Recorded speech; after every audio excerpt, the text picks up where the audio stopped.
Disability is an ability in mind. Mind sees no disability, I think. Moving, taking a step, I am disabled in flesh. Yet my mind is free, I dream as enabled, I tend.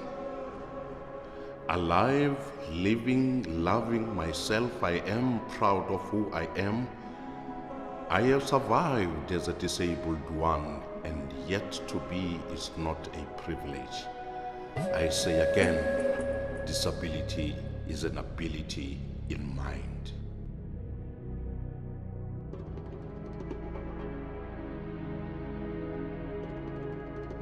Life, the pain, the joy, the laughter, every emotion which I get to find myself into, I write about it. You know, in life, as a disabled person, it's very much difficult to actually fall in love. I'm sure you might find it strange. It is because people have a perception that being disabled, you can't actually perform all the love, relationship type of duties, you know. But I can assure you that people like us have much love to give. What actually drives me more, firstly, being disabled. Being disabled, there's a norm that people always tend to treat disability as the illness, you know, where culturally people would look at me as a bad luck omen, you know. Families tend to do that when they look at people who are disabled. It's like hiding them, putting them the backyard rooms, and people shouldn't see them, you know. But that made me want to be able to stand up and talk and do awareness programs to people and make sure that they actually treat us as human beings also. We are humans, you know. Before disability, I'm human. So that alone drives me to make sure that people would actually look at anyone, because at the end of the day, today you might not be disabled, but tomorrow you don't know.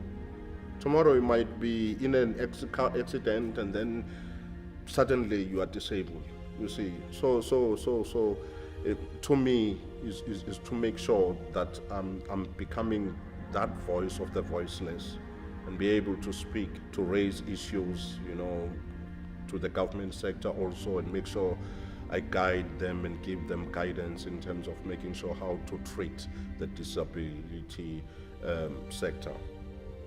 I am proud culturally of being who I am and where I'm coming from. And that's one thing which I'm trying to put across, you know. Even getting privileges like going overseas, I want to create that image, the African image, and cultural, and give the values in terms of the cultural norms and values, you know, and be able to engage with other people so that they would actually understand where I'm coming from. I am a father and a husband. I love my kids dearly. I think that they are the reason why I'm still alive, because the struggles and tribulations of this life, I had some times where I doubted myself in life and wanted to just end my life. But what came to my mind is to see my kids growing without a father like me, who loves them dearly. So they are the other reason why I'm still here, and they are the reason behind my success.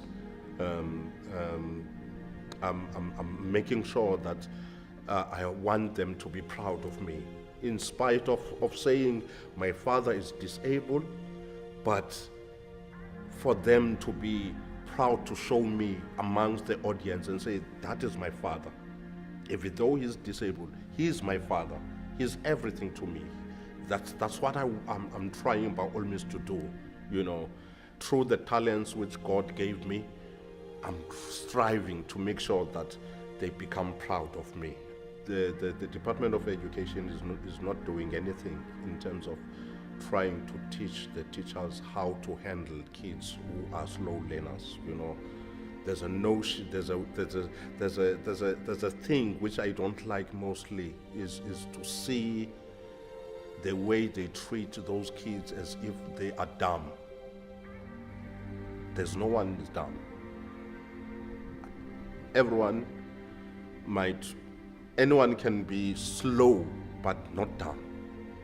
So I intend to capture those minds and make sure that they understand, you know, and how they should treat them. I take myself as one of the victims, whereas it's a polio, my disability is polio, but I take myself as one of the victims of apartheid. People tend to want to have hate amongst others, you know. There's one thing which Mandela said, I remember very well, which brought an outcry when he said, we need each other. That's when he created this Rainbow Nation thing, you know, that all of us, black and white, we need each other to build our country. But I would love to see the future where we will be talking about a nation which will live through any pain but support each other, hold hands to each other, treat each other as brothers and sisters. I would love. Assist each other and be one blood. In fact, our blood is red, all of us. So we need to actually just embrace each other. I am the voice of the voiceless. I speak of no pain, for I have pain in my heart. I speak of no sorrow, for sorrow is written on my face.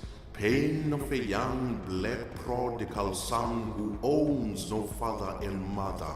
I tell alone the story which made me linger alone in the trance of African blanket. I speak of pain, of hunger, poverty, left the sons of Buntu turn lost and turn in the wilderness.